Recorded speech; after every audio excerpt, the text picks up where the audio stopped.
Storms to alert you first. This is KIMT Storm Team 3. Weather coverage you can count on. Welcome back, everyone. It is Wednesday here. We've made it to the center of the week, pretty much smack dab, right? Because it's 12 o'clock right now, a little after it, lunch hour, feeling pretty good outside. For most of us. Some of us a little cooler than others. I'm going to point out Mason City right now sitting at 62 degrees, a 4-degree drop from where we were this time yesterday, but also an 8-degree difference between Albert Lea, not even that far away, 70 degrees there, +5. Charles City, there's a pretty decent difference there, 6 degrees. It's 68 there, 67 in Rochester. The big question is, why is that? Well, if we take a peek at Rochester, we can see the clouds have moved in. Temperatures are going to start leveling out a little bit, not rising as quickly as they have. But we can also see quite a bit of cloud cover further on south. And with those clouds comes a little bit of rain. When we swing over to Mason City, I can tell you it looked a lot darker here, about 30 minutes ago. Things have started to clear out, but we're still seeing plenty of moisture, maybe even a little of that rain trying to come down in certain spots.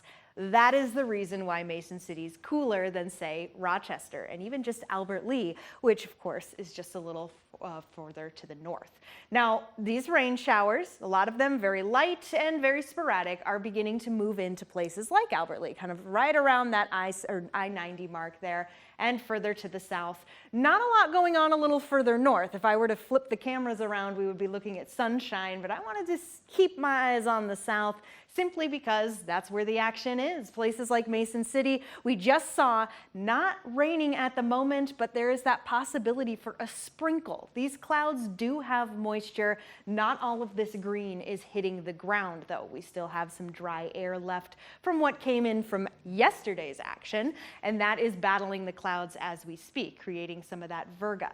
Now, a little further to the south, and there's a lot more action going on there as well. Once again, keeping eye on severe weather chances further south, but this low pressure system here, the center of it, will continue moving, and as it does, it brings us some additional chances for rain, even that chance for a strong to severe storm. I showed this right before the commercial break. Many of us are in this green level 1 risk. That translates to the possibility for isolated severe storms possible as we come into tonight. All forms of severe weather are possible here in this green area. That does include a chance for an isolated spin up.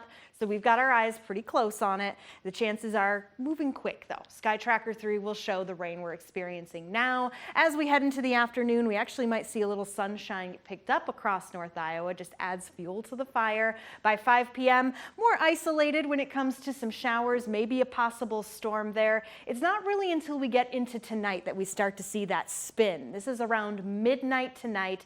And you can see it kind of staying right along I-90 further to the south. That also triggers into our Thursday a little bit. Scattered showers throughout the morning. Also a little cooler with northern winds back in play. But that cool down doesn't last too long. By the time we get into the weekend, things are looking sunny and warmer. Here it is, the 7-day forecast where the weekend is always in view. Showing off that 70 degrees that we get back on Friday. A little drop on a sunny Saturday. But look at Mother's Day Sunday, Ryan. 72, sunshine. That hasn't changed much through the week. That whole weekend is looking amazing. And you know what? It's perfect time for the governor's fishing opener. It is absolutely the perfect time to go fishing anywhere. Yeah, that's awesome. All right. Well, right on cue here. We are just